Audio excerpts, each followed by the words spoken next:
While Stop Killing Games isn't the main topic of today's video, you could almost argue that the initiative is what brought this particular topic to life, kicking and screaming against its own will. So, before we even get started, I would like to recommend that if you happen to reside in Europe and you still haven't signed the Stop Killing Games initiative, please do so. I'll try to have a link in the description of this video for your convenience, and this is something that we should be pushing. But today's topic is a little bit different. So this is something that was brought to light a couple of days ago. This isn't really recent news because I've been busy with the move and all of that stuff, so I haven't had time to address a whole bunch of topics that I most definitely want to talk about.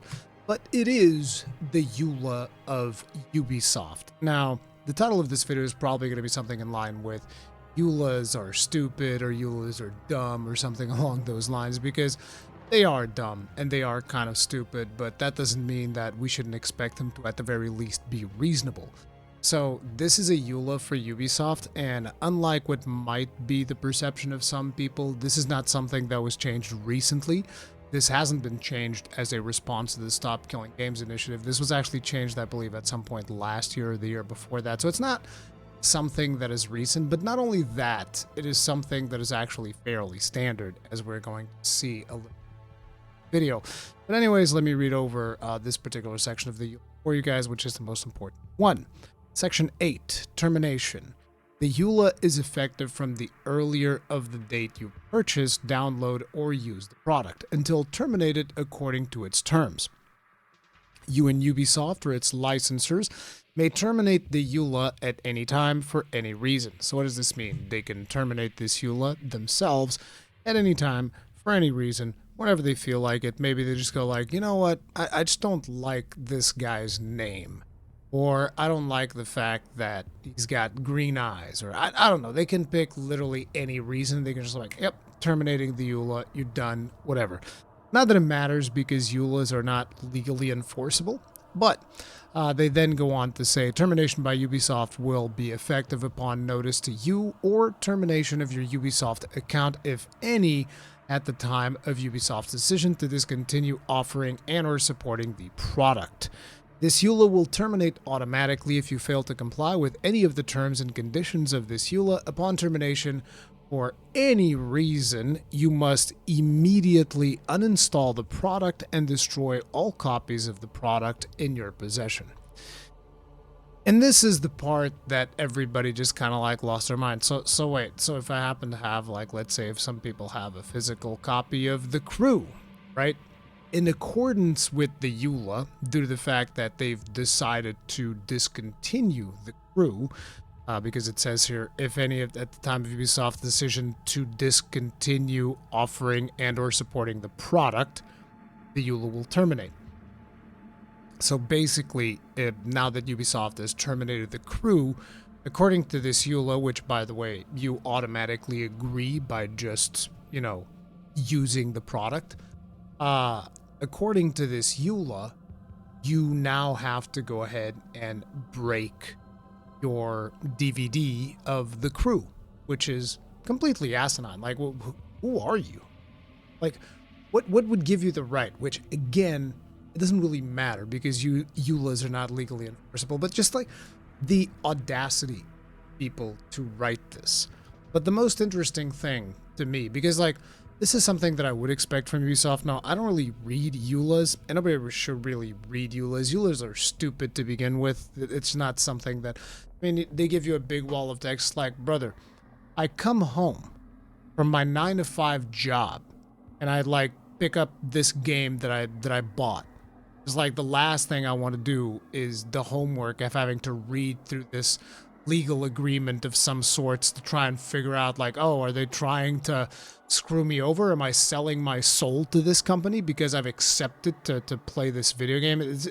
Ain't nobody reading EULAs. But at the end of the day, we should still expect like these documents to be written with any form of reason. And let me just go ahead and explain that for any company at all to expect me to break a DVD or a Blu-ray disc or whatever, a video game that I have legally purchased with my hard-earned money, It is not only completely unreasonable, it is downright asinine and a complete overreach of any power which you don't even have to begin with.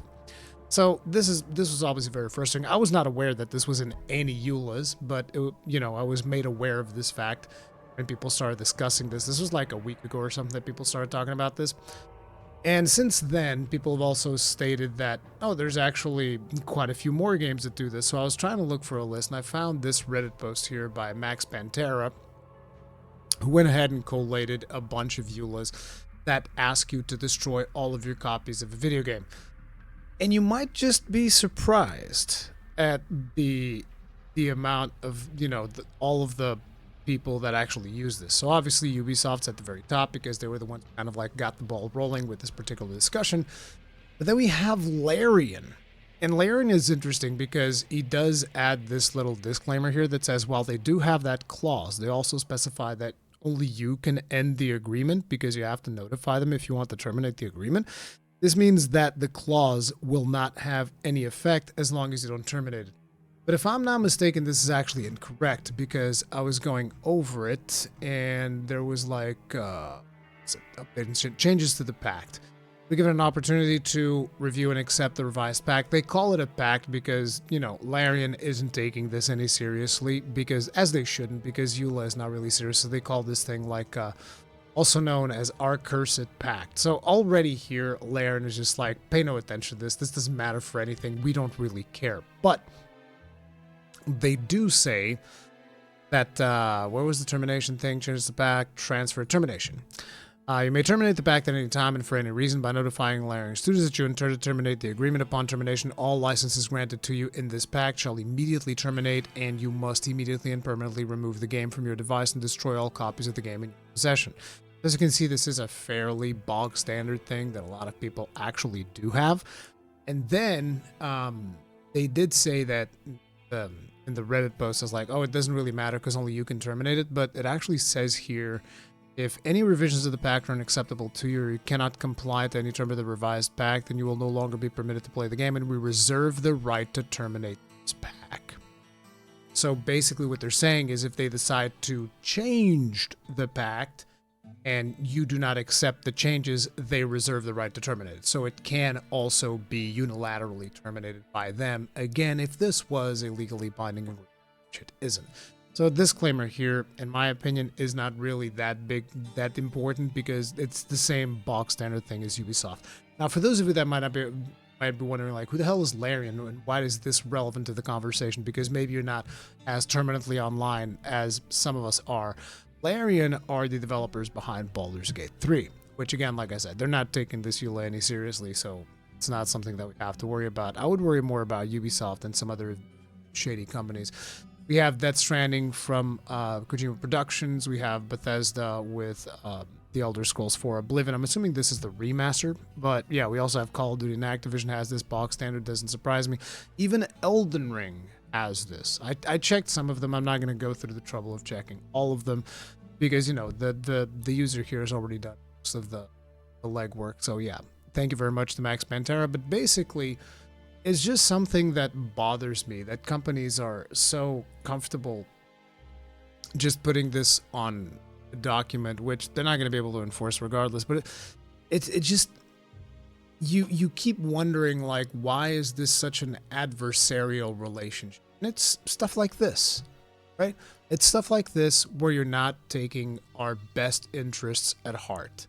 You're not really thinking about what is best for the gamers. You're thinking about what is best for, like, your shareholders or what is best for your CEOs or whoever it happens to be, which it just makes, it just increases the rivalry between developers and the publishers and the final consumers, us gamers, which most definitely is something that bothers me. You guys are listening to some music in the background. This is from the Diablo 2 OST because I've been feeling particularly nostalgic of late because Diablo 2 always reminds me of a time where gaming was, in a way, in a better spot because it wasn't so much that this rivalry really wasn't there as much back then. At least I feel like the rivalry wasn't there back then. I feel like people who got into gaming within like the last decade or so they've always experienced the rivalry. It wasn't always like this, right?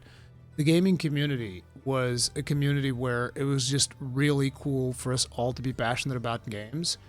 And it was, we would look up to developers like Rockstars because they were the ones working on our entertainment, and we would then be able to enjoy multiple hours of a solid gaming experience. And that was the nature of the relationship. And EULAs were already around back then, but nobody really cared because companies weren't really doing the stupid, shady stuff that they're doing nowadays with microtransactions and other anti-consumer stuff like the 3 days of early access if you pay for more money, and pay to win mechanics and pay to progression mechanics, and what it's all pay to win at the end of the day. But you guys know what I'm talking about, right?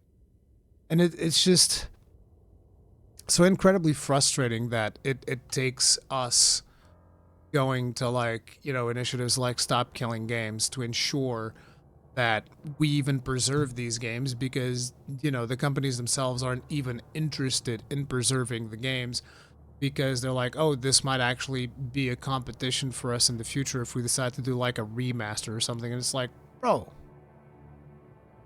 video games should be a purchase, okay? Because if me buying a video game doesn't grant me the ownership of the video game, then me pirating a video game doesn't constitute stealing. Yeah, pretty much. This is something that somebody said at some point, and I think it does need to be that way. Like, look, I'm not some angel who's always bought my video games. Back in the day when I didn't have disposable income and I was still living with my parents and all of that stuff, and I still remember trying to have this conversation with my parents. I was like, so I want to play World of Warcraft. And they're like, okay, that's fine. We'll buy you the video game if you got like good grades or some bullshit or whatever, right? We'll buy you the video game. And I was like, okay, cool. But you have to pay every month. They're like, what? Pay for the video game every month? You're crazy. You're insane. That's never going to happen. Right? Well, I guess World of Warcraft is actually a bad example because there weren't that many pirate servers for World of Warcraft back in the day when I was trying to get into it. But the point that I was trying to make is that, when I didn't have all that disposable income and I was kind of like dependent on my parents for video game money and all of that stuff, there were a lot of times where they just weren't going to pay for my video games. And so I had to find some kind of an alternative. And I sailed the high seas. Absolutely. Back then. Absolutely, bro. It's like, I'm going to play this video game one way or another, okay? I don't care what happens. And that's how I kind of learned how to navigate the internet and how to use different softwares and whatnot to download stuff and try to find video games some different way. I remember at some point, this was even way before that, I used to we used to try to share video games amongst ourselves before we were even on the internet.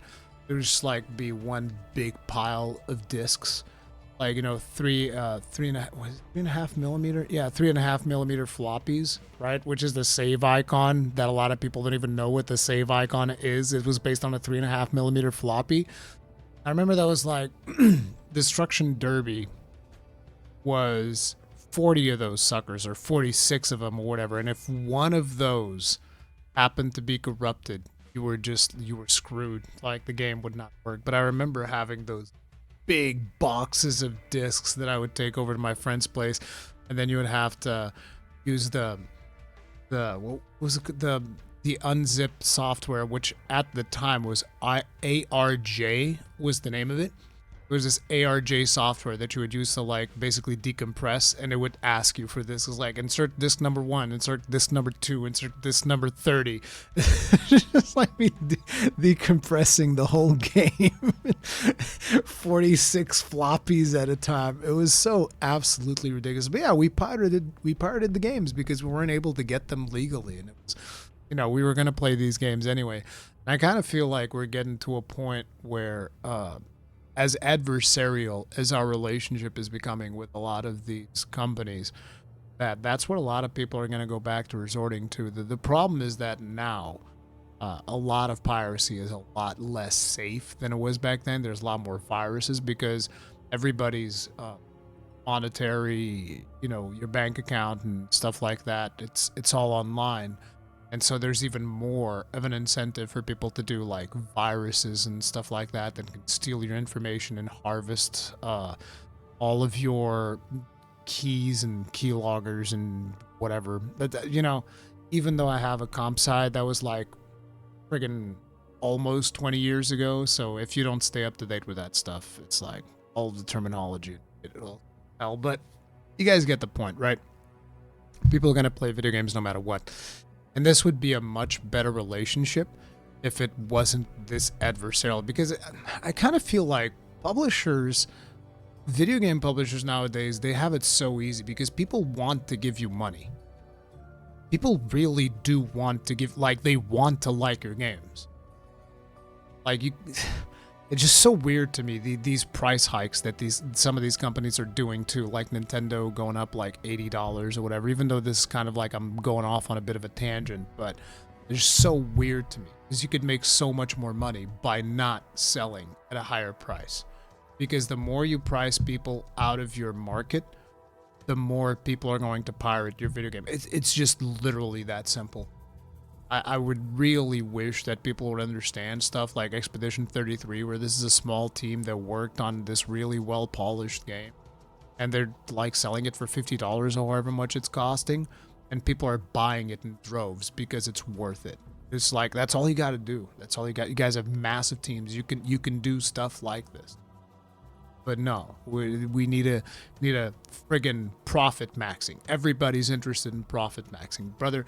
If I was interested in profit maxing, I wouldn't be able to make the videos that I want to make. I'd need to go chase the friggin' Mr. Beast trends and do all of the political bullshit that is happening on this platform and the constant drama and maximum negativity and all of that, because that's really the way to go when it comes to the algorithm. It's just like so weird. But anyway, as I'm veering more and more away from this, I would just like to point out that at least there's like some people.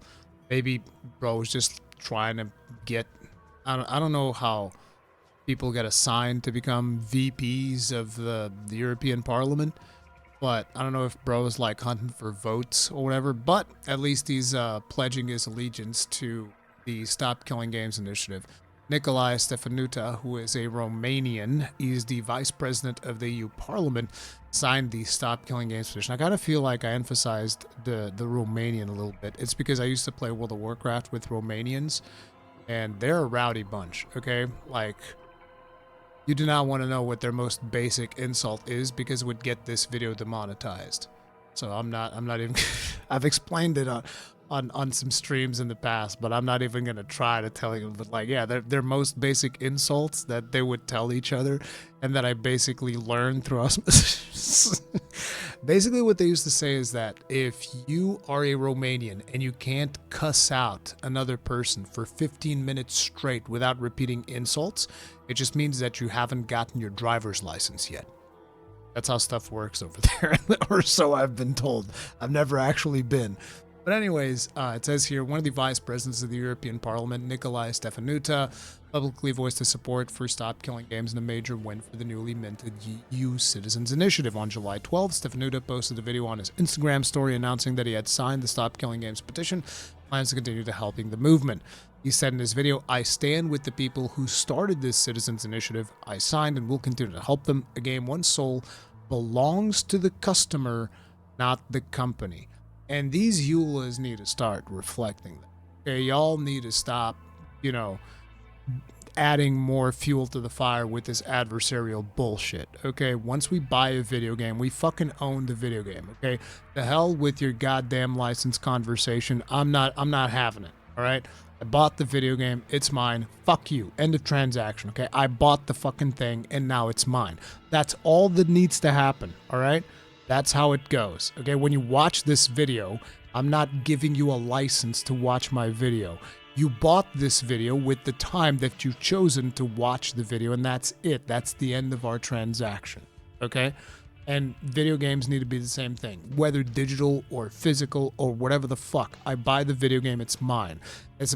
And when it comes to the servers and all of that, that's a conversation that we still need to have. A conversation that the lobbying group Video Games Europe, or whatever the hell they're called, is not particularly interested in having. They're scared. They're very scared because they're like, oh shit, this is actually getting a lot of signatures. Good. Be scared, motherfuckers. Start being a little bit more reasonable. As I've said in a live stream, put the fries in the bag, bitch. Sell me my goddamn game, and that's the end of the transaction. Like, literally, that's all we gotta do, okay? The moment I buy the video game, it's mine. I gave you my money, you give me the video game. I'm not renting the video game, okay? That's not how it works, because if I'm renting the video game, I better be paying 20% of the prices we're paying. So you might want to rethink that wording, okay? We're not renting video games here for $80. I know that that's what you wish that was, but that is not the case. And this initiative is going to show that that is not the case. So you guys need to start handling your shit. This doesn't need to be like this. It really doesn't need to be like this. This doesn't need to be adversarial. And I don't want it to be adversarial. It's completely ridiculous. But anyways, I'm just rambling at. If you guys enjoyed the video, hit the like button, subscribe, bell notification icon. I know that a lot of people want me to go back to streaming Kazan. The only reason I haven't done that yet is lack of time. Okay, it's been really busy with moving and all of that stuff. I will get back to it. We will have more stuff on deck. It's just kind of busy trying to keep you guys up to date with a couple of videos. I'll see you guys in the next one. Stay strong, stay safe. Peace out.